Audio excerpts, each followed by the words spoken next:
तो कविंद्र आचार्य सरस्वती हो गए, जिनको इन्होंने क्या दिया, पैट्रनेज दिया। हाँ, एक व्यक्ति और थे, वो भी विद्वान व्यक्ति थे, उसको लिखना है यहाँ पर आकर के।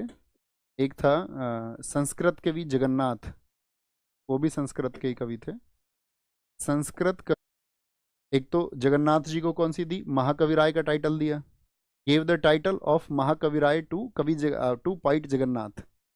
और एक टाइटल इसने दिया था आपका गुण समुद्र का। इसके समय का विद्वान था लाल खां। लाल खां को गुण समुद्र की उपाधि, इसका टाइटल दिया साथी, गुण समुद्र। गेव द टाइटल ऑफ गुण समुद्र टू लाल खां।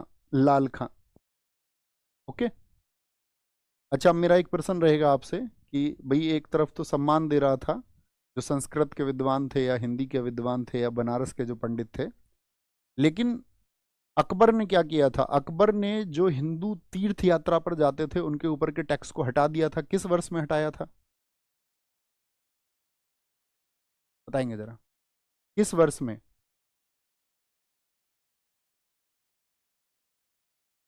आंसर करेंगे फटाफट से, बताओ सारे लोग, सारे लोगों को, बाकी तुमको मेहनत करनी पड़ेगी। 1564 जजिया फेमस है, 1562 में दास प्रथा। अकबर के तीन ही तो टैक्स है, दातीज सबसे आसान है, दातीज 62 में, 63 में और 64 में। तो एक तरफ तो ये विद्वानों को सम्मान देता था और दूसरी तरफ क्या किया इसने, जो हिंदुओं पर तीर्थ यात्रा कर को लगा दिया। लिखना, इसको अपनी कॉपी में लिखो, तीर्थ यात्रा कर लगाया, तीर्थ यात्रा कर लगाया। और एक चीज उसने क्या किया, आपका जो सिजदा और पाबोस थी उनको खत्म करा दिया। अब मुझे बताओ, सिजदा और पाबोस किसने शुरू की थी, कस्टम्स, सिजदा एंड पाबोस। सिजदा और पाबोस को खत्म कराया, नवरोज को नहीं, नवरोज को औरंगजेब खत्म कराएगा। सिजदा और पाबोस को खत्म करा दिया। Order to abolish the customs, abolish the, नहीं बोलेगा अनाउंस, या बोले ordered, order to abolish the customs सिजदा एंड पाबोस, सिजदा एंड पाबोस। भैया बलबन ने उनको शुरू कराया था। बहुत ठीक, बहुत शाबाश। क्लियर है इतनी बातें? स्ट्रक्चर की बात इसकी हम, मैंने आपसे कह दिया फ्राइडे में करेंगे। अब देखो सबसे महत्वपूर्ण बात आएगी, शाहजहां की तबीयत खराब होती है 1657 में। शाहजहां, लिखना है इस बात को, शाहजहां की, शाहजहां की तबीयत खराब होने के कारण, क्लियर करो शाहजहां। तो जो ये युद्ध हुए, इन युद्धों की अगर हम बात करेंगे, अब जरा वो इमेज सोचिए आप सब, थम्स अप करके मुझे बताएं, आपको पता है कि शाहजहां के किस बेटे की पोस्टिंग किधर है? शाहजहां के किस बेटे की पोस्टिंग किधर है, उसको बनाइए जरा दोबारा से। ये तीन युद्ध होंगे। देखो जैसे ही शाहजहां बीमार हुआ तो जितने भी हिंदू सरदार थे उस समय मुगल क्षेत्र के, उन सब ने रुख कर लिया कि हम उस व्यक्ति का साथ देंगे जो धार्मिक रूप से उदार है। और धार्मिक रूप से उदार व्यक्ति कौन था? दारा शिकोह, पढ़ा लिखा व्यक्ति। औरंगजेब ने तो उसको काफिर तय कर दिया। औरंगजेब ने तो अपने भाई मुराद बख्श को यही कह करके अपनी तरफ मिलाया कि, या जो सेनापति था दारा सिकोह का, कासिम खान, उसको भी ये कह करके अपनी तरफ मिला लिया कि क्या तुम हिंदुओं का साथ दोगे? और उनका हिंदुओं का साथ क्यों देंगे हम तो दारा सिकोह के साथ हैं। जब कासिम खान ने उससे कहा कि हम तो दारा सिकोह के साथ हैं, तो उसने यही कहा उससे, यार वो तो हिंदू बन चुका है, उसकी रुचि ही हिंदू धर्म ग्रंथों में है, क्योंकि उसने सारे उपनिषद पढ़ लिए दारा सिकोह ने। 108 उपनिषदों में से तो 52 का तो उसने ट्रांसलेशन कर दिया सीर अकबर नाम से। रामायण पढ़ता रहता था वो पूरे दिन, भगवत गीता पढ़ता रहता था, योग वशिष्ठ पुस्तक को पढ़ता रहता था। तो सबने मान लिया कि यार इसको तो हिंदू धर्म में रुचि है। तो वो बहुत उदार व्यक्ति था, बहुत ही ह्यूमन। अब ऐसा थोड़ी है तुम किसी पुस्तक को पढ़ने के आधार पर किसी को यह तय कर दोगे कि ये व्यक्ति खराब है। अच्छा एक बात बताओ, किसी हिंदू की अगर रुचि हुई कि वह कुरान को पढ़े और जाने, तो इससे क्या व्यक्ति मुस्लिम हो जाता है? हाँ या ना? थोड़ा मतलब ब्रॉड होके सोचना, ऐसा नहीं संकीर्ण होके सोचो कभी। ऐसे ही यदि कोई मुस्लिम व्यक्ति, उसकी रुचि है भगवत गीता उसको पढ़नी है, तो वो हिंदू थोड़ी ना हो जाता है। उसको जानना होगा ना उस पुस्तक में क्या लिखा हुआ है, कौन सी अच्छी बातें हैं जो उनको पवित्र पुस्तक बनाती हैं, तो वो रुचि के अनुसार पढ़ सकता है व्यक्ति, जानने के लिए पढ़ सकता है। तो यहां पर क्या हुआ कि आपने कहा ही तीन उसके पुत्र, एक तो शाह सुजा, औरंगजेब, औरंगजेब से पहले मुराद को लिखिए, मुराद। इनकी पोस्टिंग आपको पता होनी चाहिए, ईस्ट में है शाह सुजा, मुराद वेस्ट में है, और साउथ में कौन है? औरंगजेब। तीनों के तीनों चल दिए दिल्ली की तरफ अपनी सेनाएं लेके। दोनों ने मूर्खता कर दी, इन दोनों ने खुद को इंडिपेंडेंट घोषित कर दिया, स्वतंत्र कह दिया कि हम स्वतंत्र हैं। इसने खुद को कहां पर था, ये बंगाल में स्वतंत्र घोषित कर दिया। मुराद ने खुद को गुजरात में स्वतंत्र घोषित कर दिया, और चल दिए कहां? दिल्ली की तरफ टेक ओवर करने की, अब हम लेंगे शासन को। औरंगजेब चालाक था, बहुत ज्यादा चालाक। उसने खुद को इंडिपेंडेंट रूलर घोषित नहीं किया, खुद को उसने स्वतंत्र घोषित नहीं किया, अनाउंस ही नहीं कर रहा खुद को, बस ये कहता है कि मैं अपने बीमार पिता से मिलने जा रहा हूं। अब ये पता चल गया किसको? वहां पर जो बीमार है शाहजहां, कि वो तीनों अपनी सेनाएं लेके आ रहे हैं। अब वो समझ गया अब तो गड़बड़ होगी, अब तो वॉर होना तय है। तो उसने कहा इनको रोको, और पत्र लिखता रहा अपने पुत्रों को।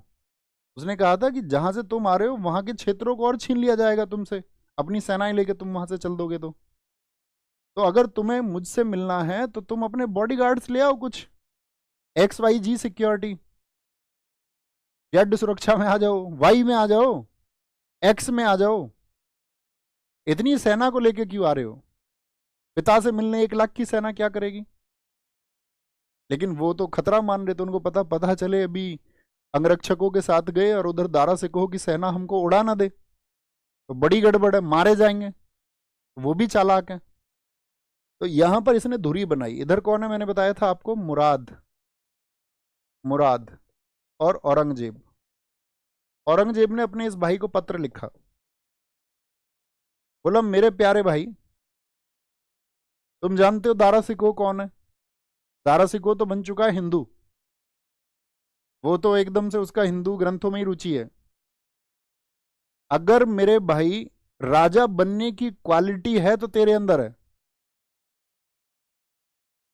राजा बनने की क्वालिटी समझते हो ना तुम? करने सिखाई होगी आपको। तो इसने कहा कि राजा बनने की क्वालिटी है तो तुम्हारे अंदर है, बाकी किसी के अंदर नहीं है, हम चारों भाइयों में से। अब वो मुस्कुराया थोड़ा सा। उसने कहा सच में? उसने कहा हाँ। उसने कहा तू तो नहीं सोच रहा राजा वाजा बनने का कभी? कुछ गोली दे रहा हो मुझको, मीठी गोली। उसने कहा भाई मेरे अंदर है ही नहीं वो पोटेंशियल, बिल्कुल भी नहीं है। हम एक काम करेंगे कि जाकर के दारा सिकोह को हराएंगे, और दारा सिकोह को यदि हमने हरा दिया तो जो अफगानिस्तान, पंजाब और इससे लगता हुआ जो भी क्षेत्र है गुजरात तक का, ये सब तुम्हारा।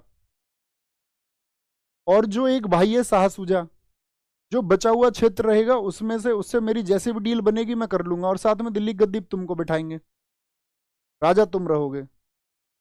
और सबसे बड़ी बात है हमारा युद्ध है इस काफिर के विरुद्ध,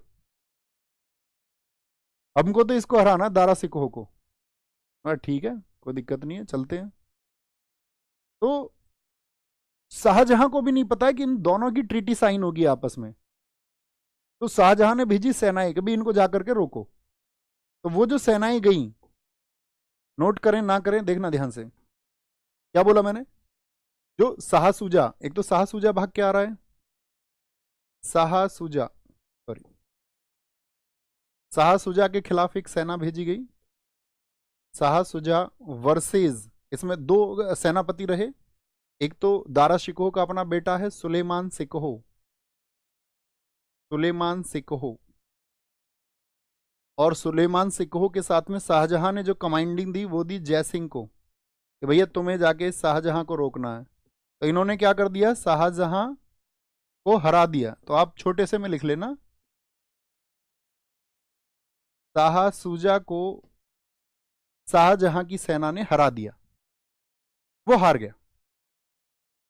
तो शाहसूजा तो हार गया, अब कौन बचे दो लोग, मुराद और औरंगजेब। मुराद के खिलाफ सेनाएं भेजी क्योंकि औरंगजेब से भी पहले, औरंगजेब तो चला था फरवरी में आगरा की तरफ और ये चल दिया था जनवरी में ही भाई साहब। तो मुराद के लिए गई थी सेनाएं। तो मुराद के लिए जो सेनाएं गई, देखना यहां ध्यान से, मुराद वर्सेज यहां पे दो लोगों को अपॉइंट किया गया। एक तो जसवंत सिंह जो कि मारवाड़ से थे, और दूसरे थे आपका काशिम खां, इसको सहयोग के लिए भेजा गया। औरंगजेब समझता था, सेना बहुत मजबूत थी। जसवंत सिंह जी का स्टेटमेंट आपको याद होगा, बाद में जसवंत सिंह को औरंगजेब ने ही आगे चल करके क्या बनाया था, गुजरात का सूबेदार बनाया था, मारवाड़ की गद्दी सौंपी थी। तो सेना मजबूत थी और जसवंत सिंह ने कहा था दोनों को मारूंगा मैं। लेकिन गए किसके खिलाफ थे, मुराद के खिलाफ। इनको पता ही नहीं है, दोनों भाइयों के बीच में बात होगी कि हम दीपालपुर में मिलेंगे। कहां पर, दीपालपुर में एक साथ हमारी सेनाएं मिलेंगी। इन्होंने सोचा ज्यादा से ज्यादा मुराद मिलेगा उसको पीटेंगे, लेकिन उनको पता ही नहीं था दोनों के बीच में ट्रीटी साइन हो चुकी है। अब ट्रीटी साइन हो गई तो सेनाएं मिली सामने किसकी, मुराद और औरंगजेब।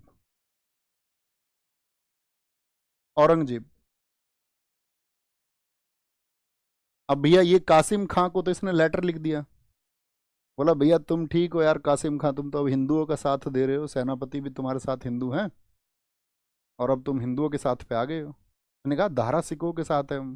बोला वो भी तो हिंदू है। तो इसने कहा यार तुमने तो मेरी आंखें ही खोल दी। और इसे जो समर्थन देना चाहिए था जसवंत सिंह को, इसने नहीं दिया, अपेक्षित सहयोग नहीं दिया। लगभग 30,000 की सेना है जो लड़ी नहीं। अब जसवंत सिंह आपका अकेले, उनका नहीं अकेले तो क्या है, लड़ेंगे। अब घायल हो गए युद्ध में, तो इनके सेना जो लोग थे वो इनको ले गए उठा के। आपको पता होना चाहिए, बड़ा चर्चित किस्सा है, जब ये वहां पर पहुंचे थे और इनकी पत्नी को पता चला कि ये औरंगजेब से हार गए और युद्ध से हट गए, तो उन्होंने गेट नहीं खोला अपना और उनका वापस ले जाओ, मुझे तुम्हारी शकल ही नहीं देखनी। बाद में सैनिकों के समझाने पर उनको एंट्री मिली कि नहीं जी ये तो घायल हो गए थे, हम ही लेके आए हैं इनको, ये नहीं भागे हैं। वीरता की मतलब एक कहानी हुई ना सूर्य की, कि पत्नी भी ये चाहती है कि पति युद्ध के मैदान से ऐसे मुख मोड़ के ना आए। तो ये मतलब शुरुआती दौर में रोकने की कोशिश की गई, रोकने की,